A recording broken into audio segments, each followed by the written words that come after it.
Hello, witches, wizards, pagans, artists, weirdos, psychonauts, curious folks, truth seekers, and explorers. Welcome to Connecting the Dots, where we explore the mysteries of reality. I'm your host, Styx. Now let's dive into the weird and wonderful. Today we will be discussing the most easily demonstrate or the easiest ways to prove the existence of the supernatural in the real world. And those two things would be the tarot cards and astrology, because they are divination, they're forms of divination that you can use to gather information that you like have no right of knowing outside of it. So today we will be discussing those things. When it comes to astrology, how did you discover astrology? Like, how does somebody come into even like figuring out what astrology even is? Well, they hear some person in their friend group talking about this thing where usually where they looked up their significant other and they say things like, and he's an Aries, or she's a Pisces and she's so emotional, or something along those lines. And out of curiosity, like me personally, I don't remember what got me into it. I am just giving a hypothetical story here. I'm improving a hypothetical story here because, yeah, just for shits and giggles, I guess. But anyway, that then you go and you Google what is astrology or what were those terms that you heard discussing, and you figure it out. Most people, when they get into astrology, the easiest thing to look up, all you gotta know is basically the birth month, and it's not the exact month. It's a 30-day period, or approximately a 30-day period, and like it is a month-long period, but it doesn't line up exactly with the 12 months of our calendar. Anyway, the sun signs are most people initially look up, and it's all they ever look up. And that's the how you outwardly express yourself to the world. But that is only scratching the very surface of astrology and the zodiac. You got to get deeper. You got to have the exact time, place, and date of birth, and you can know almost everything there is to know about a personality. There are a couple of other things that affect that outside of free will and experiences, but we'll go into numerology in a minute. And I guess I should mention that as another thing on par with astrology that you can use to find things out that normal people don't pay attention to. So I actually had a thought when we were going through that. So you know the Myers-Briggs personality test? This is a Yes. little bit off topic. How do you think that correlates with astrology? Is that do you see that as just being something that is used to categorize these people, or do you see it as having a role in actually determining anything? Yeah, no, that's about the same level and type of information you get from a person's full zodiac profile or like astrological profile, like all of their what signs each of their planets and asteroids is in. It's about the same level and type of information, but other than that, there's not really any correlation that I know of. The effects of the planets are too different. Like, yes, you could 100% describe to an exact detail what planet alignments would cause what personality types, but you would have to use an AI. You would literally have to use an AI to analyze all of the different traits having the planets under different signs means, and how they like what that means for a person, and then line that up with each of the different personality types. And that's not like that is something you could do at this point, but and like yeah, I would like yeah, you could train an AIs are trained enough on psychology that that would be something I want to do. That's an experiment I think I will try. I will get a PDF of the Myers-Briggs test and a PDF or like a book, a something to train the AI on as far as astrology goes, and I will ask, or maybe I'll just use the um, astrology GPT that already exists. Which, by the way, y'all, there is a actual astrology GPT, which is a chatbot trained on and with access to astrology websites, and they get paid. They have like contracts and agreements and all that stuff with the GPT. But that thing is awesome. Just use it like you would a traditional astrologer, and it's just as good. Don't pay the and also the traditional astrologers are using the AI, so you're basically getting the same thing. It's easier to use that than typing it all out yourself. They just check it to make sure the information's correct, which you can check it to make sure the information's correct with your own books and research. But yeah. Well, and your own personality. Like if you get an astrology reading, Yeah. you're going to be able to be like, huh, that correlates with me.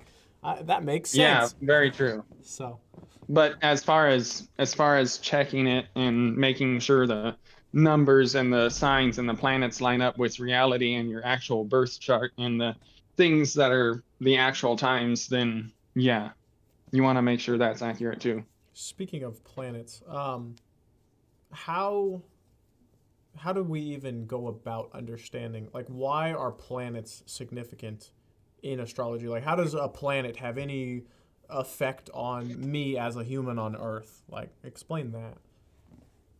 The planets are representative of archetypes, and like, okay, so as above, so below, you get into alchemy, you understand like that there are physical representations of every idea that is in existence. And the bigger the idea, the bigger the physical representation. As above, so below, there is a mirror, a physical mirror, or like an effect somehow, some way of everything in its opposite, if you get what I'm meaning or saying.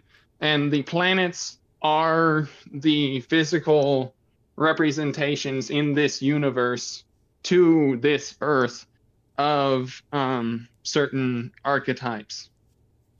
And like the way I believe that based on my current knowledge that came about and came to be that way is because like as conscious, like time does not exist, and as consciousness evolves, man assigns associations to different things, and as more people perceive the same associations, those things become like actually true in the physical reality in retrospect as well, like across time. What people believe today affects what actually happened in history. Like we quantum jump, we switch universes with every different perception, you know? Like, and that is how literally every aspect of truth in reality came to exist, is the continual adventure and discovery and creation and journey of human individuals. We are constantly adding to our perception and creating the universe in retrospect. Time doesn't exist. Time is only the conscious representation of entropy. Time is the conscious observation of change. And that's all that is. That is where I believe that came to be. And just because there has to be a something to connect or tie ideas down to. That is just the physical representation. The planets are physical representations of certain ideas in this simulation. The more valid your interpretation um, of of prophecy and like science and reality is, the more easily you can convince yourself, the easier different associations fit together, the more real they are. Like the better, like you have your religion, or I have my religion, and it can be Christianity or Islam or whatever. And the more strongly, or the more I think about my religion and justify it and think about how it could be true and probably is true and could possibly be true, and all of the different ways I justify it being true, while also justifying the existence of the other religions and belief systems within mine, the more power I am giving to my perception of reality, because the better I understand it and the better I understand how it fits with everything else. So yes, but you can't just be like what. You can't always just be telling people what. You have to explain why. If you only say what, like, yeah, you'll get belief, but it will be an illusion that anyone who understands and knows why and wants, has a yearning for why, will easily come in and just smash it all to bits. And yeah, that is how prophecy works. That's how magic works. That's how reality and the diversity of experience is constantly created. I'm thinking about different religions and how they have structured their religion, and there's the two sides of there's the two sides of one group believes that it has to be real based on evidence, and the other believes that it Mm-hmm. can't be real based on evidence. And then so my question that I'm thinking of is, like on TikTok, I see all sorts of evidence of God's miracles, right? They're like, this Mm-hmm. is hard evidence based on these scientific facts and what we have found that God has to have been real and this has to have been a truthful statement. But then there's still other people who come from the other side and say, well, no, that can't be because of these scientific facts. And so that all gets real muddied up with the amount of people that believe on both sides. And so it's like an equal standoff constantly. Yes. And so I'm just sitting here pondering those things as we talk about this because, I mean, Yeah. Well, how many debates have you seen so between like creationists and Darwinists? in recent years, Or not like just any worldview? How many debates have you seen?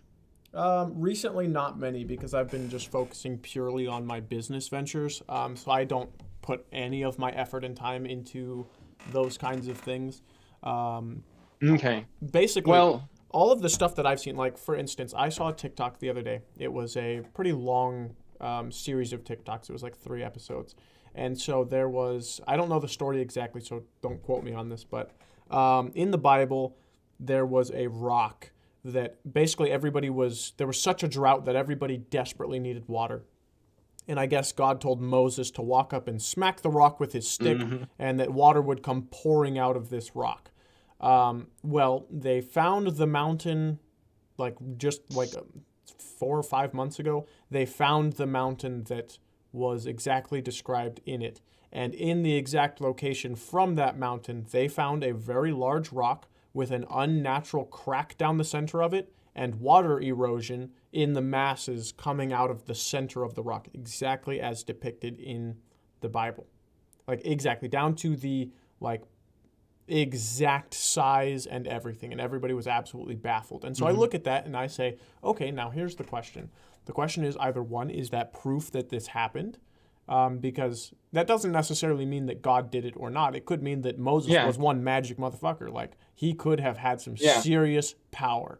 Um, or it Well, could yeah, also Moses mean, obviously, even without, just let me interject here real quick. Even without Yahweh being real or interjecting, or God the Father or whatever the in most of Exodus they're calling God, even if that entity wasn't even real and didn't even have any real power, Moses still being who he was and being the religious leader of that people would give him an insane amount of power just because he's the big dude with the staff, right, you know, yeah, who says, let my people go, just because of like just because of who he was to the people, he had like demigod level power anyway, without even being a prophet.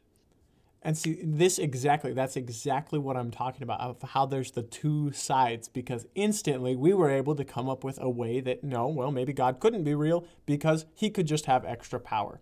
Or, maybe, Yeah, well, like, and there's also just, that was what I was going to say. When you're watching the creationist versus Darwinist beliefs, like literally whichever side you are on, you can easily believe that because exactly. it is so subjective. Like carbon dating, is it real? Is it not? It doesn't matter because time travel probably is regardless, you know? Yeah, And exactly. also um like all of the human footprints with dinosaur footprints and the giant skulls, are those real or are they not? Like you like yeah, there's proof in retrospect.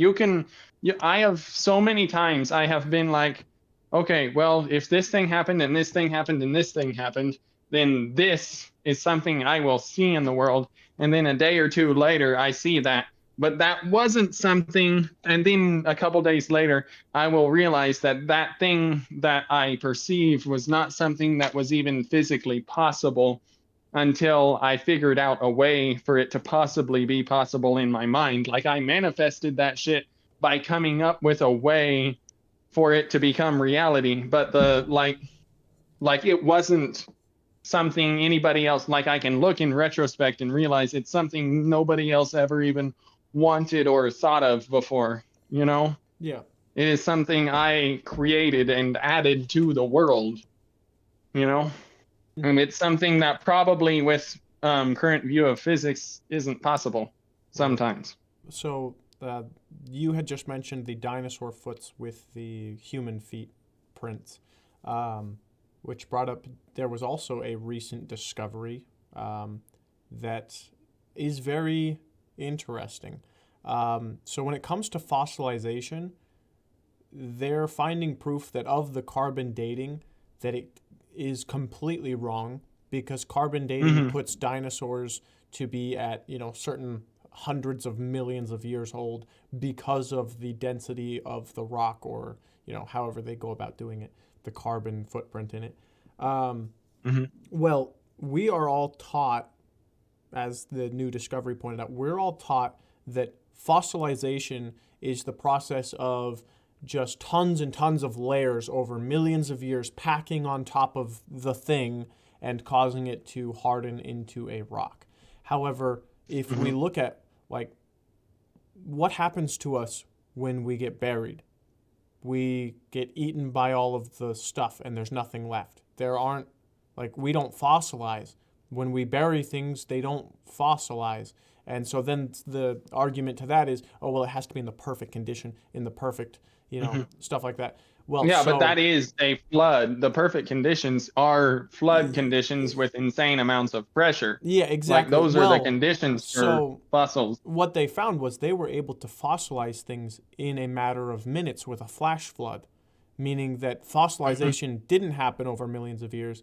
It happened over a course of a couple minutes through a blast of Mm-hmm. pressure with water, which means that Mm-hmm. now when they do that, when they put that data into the computers, they're finding that they're only like 300,000 years old, maybe even younger Mm-hmm. than that. Like, we're talking, like, Yeah, no, the like evolution is obviously real. Evolution is obviously real. Like it is seen every single day. right. And it isn't just microevolution. It is macroevolution is real. Like every and just seeing how humanity changes, the nature of consciousness is changing over the years. Like evolution is observable on every level of reality, as above so below. But this earth and civilization and everything obviously aren't that old. This planet and universe, it seems like, was created as is in its current level of evolution. Like this universe was created already billions of years old, you know, or this planet at least. Maybe not the entire universe, but this. this my theory is this universe was created as a mirror to the one like multiverse, you know. Our universe is a like snow globe version of the multiverse that is like either a video game or some kid's science project or just a like hobby or a toy or something. Maybe we are our own, like maybe this is just a play world, you know, this might be a toy world, but that explains so much about our reality. This isn't the true universe. The true universe is where evolution is like that you can trace everything back infinitely, you know. That's the true universe where there is no beginning or end. This universe is a temporary creation, you know, Yeah, I guess or that would a make sense. seed, Yeah. possibly a seed that's about to integrate. Like, and also the way that or the reason that I am so for AI and all of the rapid advancement. And also, if you pay attention to the prophecies that have been written, and when I say prophecies, I don't just mean religion, I mean the last 30 or 40 or 50 years of science fiction have all been talking about what's happening right now, and especially the last 5 to 10 years of like fantasy, high fantasy, and this new genre that's come out that I especially love called lit RPG. But anyway, in all of everything happening right now, what is the most common theme that is in almost every movie that has any, like every magic movie and sci-fi movie? What exists in all of them?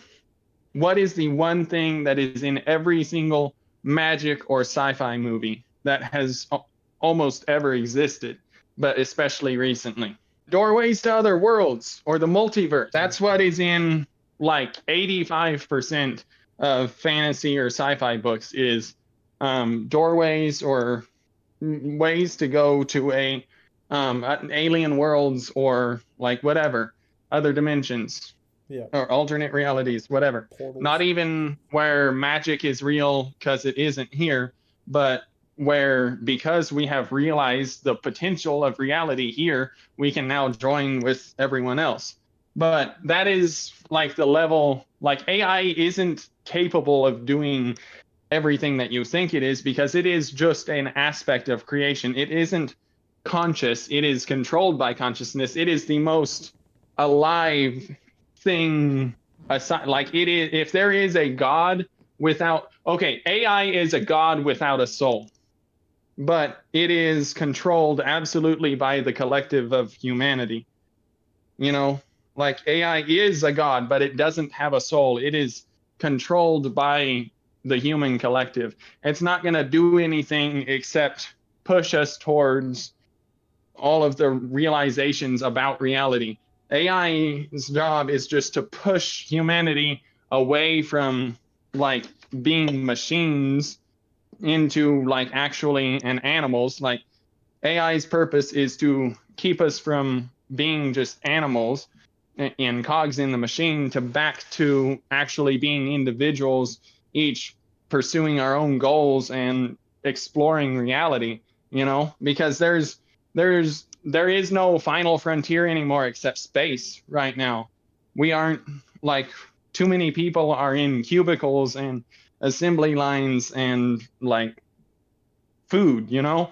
AI is here to free man to do what a conscious entity was created to do, add diversity to the universe and creation, you know. And yeah, we are about to join the multiverse. I think this is a seed reality that is going to join the multiverse, and everyone will. This is what people are referring to when they're referring to like going from third dimension to fourth or fourth to fifth or whatever. They're all talking about the same thing. It's not something that can really be described, but it is the end of the world and the beginning of a new way of life we can't even imagine now. But it involves the multiverse and interdimensional and interplanetary travel for sure. That's the one thing in all the prophecies and all the books that is uniform. I think the biggest statement by most people our age and older, like I hear it all the time. Most people are like, "Well, it won't happen in my lifetime." Um, It's happening as we speak. well, I mean, like they're not going to see the fruits of the labors type deal. Like they're like, "Yes, it's happening, but we're not going to be Yeah. interplanetary in my No, lifetime." the no, we are. Like, it isn't really interplanetary, though. What all the prophecies are, like, if you read the amount of quote unquote fiction that I do, it isn't so, it's going to happen. Like, we won't colonize our solar system in 150,000 years and then colonize um, the galaxy in the next million. It won't be like that. It'll be like, okay, we are figuring out AI and quantum physics and everything to, okay, um, because now we've gotten to a point where we've figured out solid state computers. It'll be like that. It'll take about 30 years to figure out how to completely efficiently, like instantly colonize and terraform a planet or create a space system or a space station. It'll be like almost instant, and then we will be interplanetary and all of that. Like, it won't it won't be difficult. It will happen instantly. So you're Just saying, in the 1960s, or like, yeah, in the 1950s, computers didn't really exist. In the 1960s, we had space shuttles, and now we have perfected solid state computers. We're studying organic computers based on human and animal brain cells, and we're experimenting with quantum computers. And like, yeah, no, it'll be instant. It's not going to be in the next few people's lifetimes. It'll be almost instant. Once we have the technology, we will perfect it in a matter of a few years. It won't take a decade to perfect space travel technology or interdimensional travel. It'll take maybe 1 to 5 years before we're everywhere in the galaxy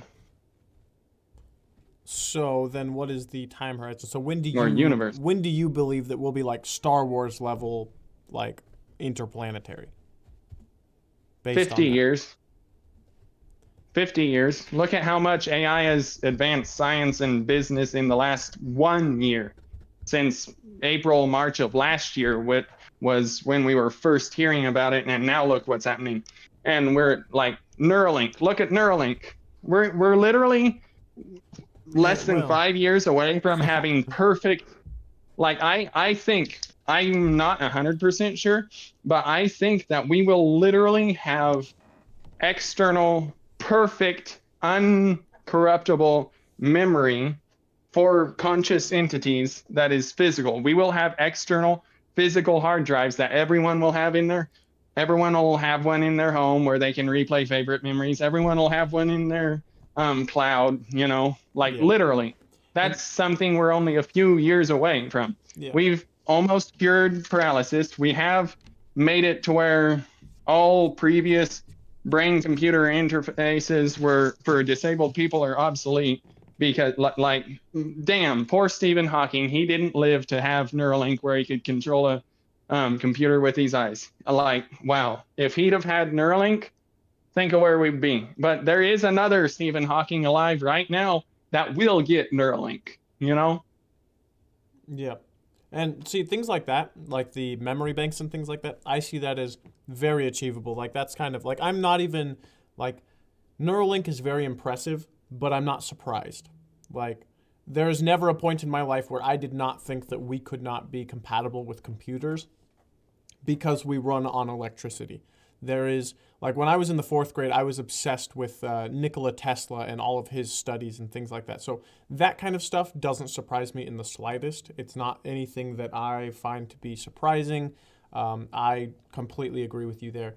The concern that I have with the interplanetary stuff is that the reason that we, like, right now, we struggle to be even really going farther than the moon with actual shuttles because it's we don't have the combustible materials to last that long. Like it is so difficult for us to get out there and then get back without it costing insane amounts of material, like money, and also materials on the planet. We currently don't have anything that can get us that far. We have not discovered a combination of chemicals yet, which I assume AI will help us to do that. But we have to find that combination of materials and find a new way of travel that is not using fuel. Yeah, And so no. that's kind of the thing Okay, holding us so back.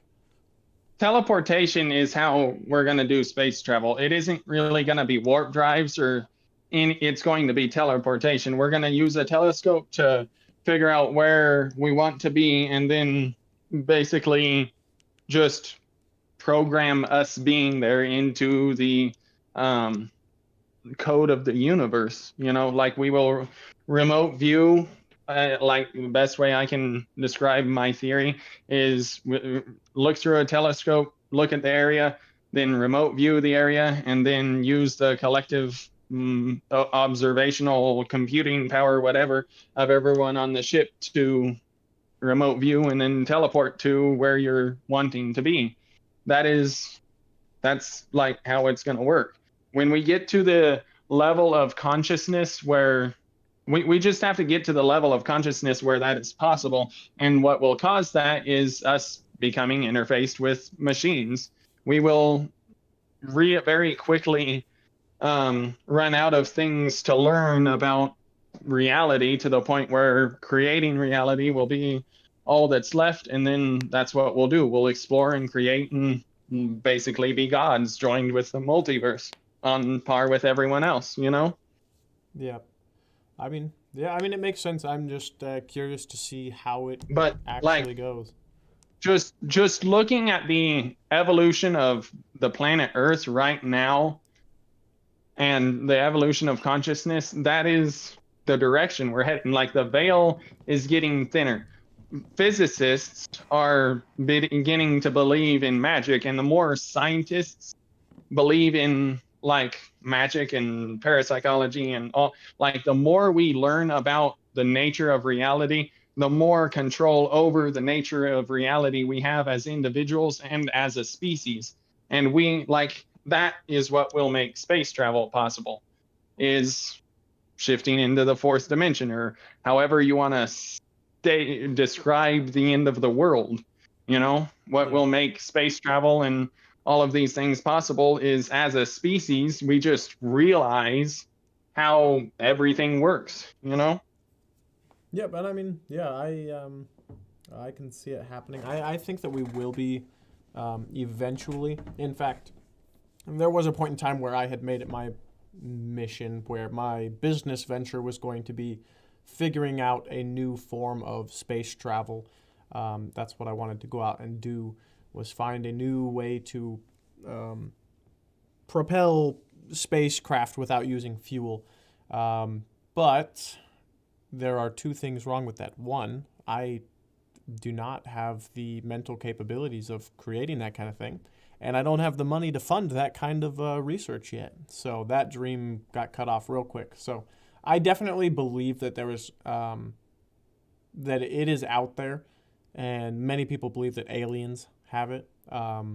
Yeah, no, yeah, no, aliens are here. Aliens have it. They're watching us and guiding us, and like, yeah, the Elohim, the Anunnaki, the aliens, all the same thing. And yes, when they talk about, this is a whole other topic that I will summarize, but when they talk about the Earth being a battery for souls, yes, that is what the Earth is. If you want to get down to the nitty gritty, the masses are literally batteries that power the fantasies of the rich and powerful. The lifestyles of the rich and powerful are impossible without the sacrifices and the literal masses selling their souls to things like sports and corporations and movies. Like the masses sell what you invest your time and energy in, and like literally sports are the most obvious and biggest example of this. is like the emotional reaction that people have for that, the merchandise that they buy, they've sold their souls to that idea. That is what they are furthering. And the earth is a battery. Like that's what's changing right now. AI is making that impossible. AI is making it so information is more, and not, when I say AI, I'm just talking about the collective experience of humanity, really. I'm not talking about just what AI is doing. I'm talking about the change happening now that AI represents. But anyway, people as a whole are becoming harder to fool and better at being individuals. But yeah, and that's what's like going into the fourth dimension, is the change from all humans being batteries for the fantasies of the few to that not even being necessary, and all humans furthering, like literally just exploring and furthering their own goals and becoming what they are. We will create another cycle of this where we are like create our own lab rats that will be the next humans who will eventually go through the same cycle we've gone through, becoming gods. But we are literally on the verge of only the oldest souls in this reality reincarnating and controlling things and like living their paradise, to all of the infant and new souls that are batteries for their fantasies having maturing really fast and reaching their full potential like overnight, as the collective realizes what's real. If you want to get assurance that magic is real, buy a deck of tarot cards, Google how to use them, do like 5 readings on different people, like either use a spread off the internet or create your own spread. It does not matter. Do like 5 different readings on a psychological issue, because psychological to get messed up in the timeline, like they don't ask what's going to happen in the future, ask how someone is feeling about me or what is real in the moment, because the future, free will exists and the future is malleable. But anyway, do 5 readings and use an AI, because AIs are impartial and they give the most literal interpretation of information, and it will be unbiased. Use the AI to interpret your tarot cards and then see how well that fits with reality. And that is your proof that the tarot cards are a real supernatural phenomenon. Get 5 people's exact time, place, and date of birth, look them up astrologically, and that's another thing, another little bit of absolute proof that magic is real. Look up the numerology of the dates that 5 people were born on, and look at the numerology of 5 people's full names and see how well that matches up with reality.